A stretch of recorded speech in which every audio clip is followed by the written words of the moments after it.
Hey, welcome to another episode of The Well, and where you can dip into your soul. And today I'm going to talk with you, to you, about authenticity. It's a kind of teaching, but I actually would like you to understand that I'm doing this with you because authenticity is something between you and me, you and somebody else, you and another. And today, in a lot of leadership programs, authenticity is learned as if it is a skill, as if it is something that you can learn.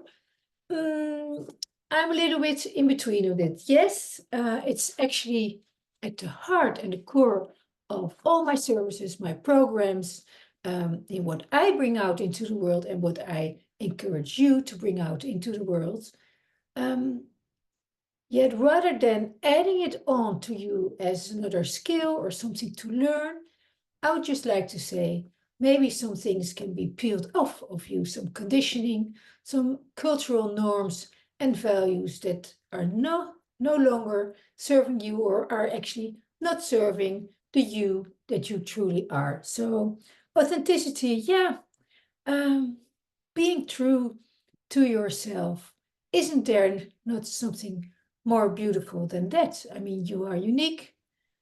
You're maybe not more special than others, but you are unique with your own specialty. I have a very nice episode on this also somewhere half March in the Well that you can look up and also listen to. But it's all about individual expression, genuine thoughts, feelings that you have and that are never exactly the same as others have. So basically, it's simple. Authenticity and being truly authentic is just really, truly you with all that you are. So, why is it such a hot thing? Because, yes, we do live in a culturalized society, whether you live in this part of the world or in other ends of the world, wherever we are social creatures within cultural structures, religious structures, political structures, educational structures. So there's a lot of systemizations of the way we live, which basically leads to societies, yes, where we can um, live in relative comfort, where we can respect each other, but it also leads to conditioned behavior. And how can you navigate this conditioned world in a way that you stay true to yourself and still can operate in these systems that are simply all around us? So to live a more fulfilling and more empowered and more joyful life, it's important to stay as close to who you truly are as you can. So it depends on country, it depends on political systems, it depends on many different things whether you can, but in essence, you always can. Because you also, in the first place, have a relationship to yourself. And so once you become aware of your thoughts and your feelings more consciously and start to embrace this and really dive into, hey, what do I find important? What are my values? What is that I would like to stand up for in my culture or in my country or in my family? Maybe you're not doing this yet, but there are things that you would like to say, yeah, this is what I truly find important, or this is something that I truly do not adhere to at all. So what are your values? That's basically what you're starting with, or at least it's one of the key elements of self-awareness, your values, and then, of course, what are your strengths? Like with business plan, what are your strengths, your weaknesses, where are opportunities, where are threats? So this is something that you can examine by yourself, and also, of course, in coaching, this is something we do, because it's nice to have this benchmark and this sparring partner who's actually triggering you and also guiding you and embracing you in working through these values and these strengths and weaknesses that you have and that we all have. So as a second part, I would say self-compassion is always important because, yeah, it's not always easy to navigate through life. I mean, it's important to be self-compassionate, to learn and to embrace your imperfections, while growing and educating and basically expanding yourself and evolving into your best self. So imperfections are important, as well as the self-talk that goes with it, because, well, I work a lot with creativity. People have a harsh inner critic, and that can be a very discerning voice ultimately, but for a very long time, it's a very harsh and a kind of a negative voice, often a voice that was speaking to them already when they were young. Maybe by that time it were parents outside of you who were talking like this, or other family members or educators or whomever, and it kind of has become your inner voice. And this is something, it's beautiful work to kind of, yeah, unwrap that voice and make it a voice that's actually useful, instead of, up until now, only putting you down and kind of judging and blaming you for everything that's not as it's supposed to be or as it should be. So self-talk is important.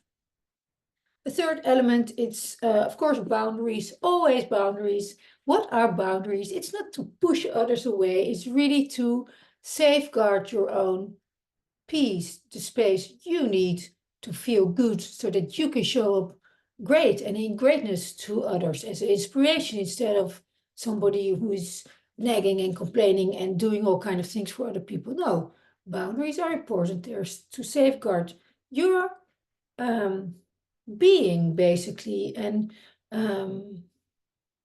yeah, to make these acceptable. What is acceptable to you? What is respectful to you? I mean, some people can handle more disrespect than others, and you really have to look at to what is important to you. Those are your boundaries, and then, as a consequence, learn, of course, to communicate these boundaries. So, can you do this in an assertive way, in an effective way? I mean, it's very hard sometimes to explain to others what you need, or what you find important, or what you think is necessary for the relationship or for the results, or again, whatever that may be. But effective communication is key in this whole realm of boundaries.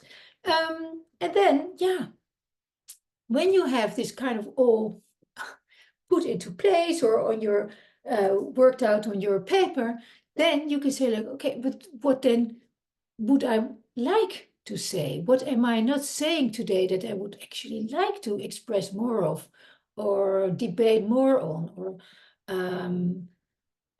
what's, how honest can I be in my relationships, in the votes that I'm doing, in the changes I want to make in my company? So this authentic expression and finding your voice is also something you do like step by step, right? I mean, you cannot suddenly change 180% and then everything's different. No, it works little by little by little. So that takes time, which is okay.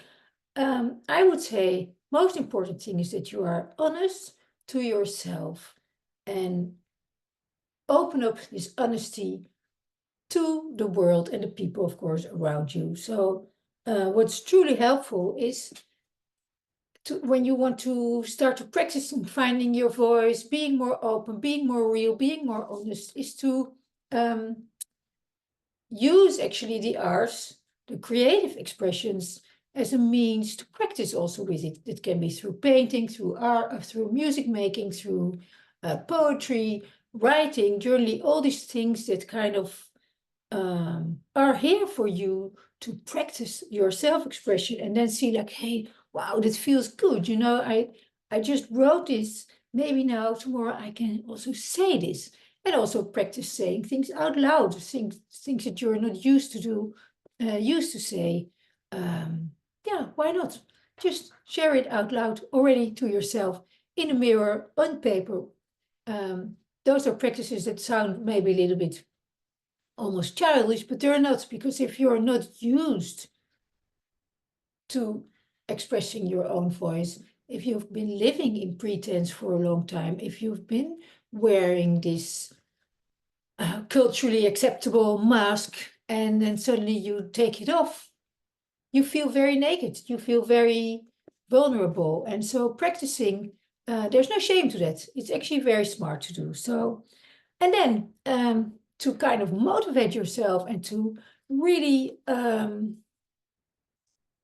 strengthen the authenticity and the unique person that you are, it's important to, of course, connect to your passions. So, what are those?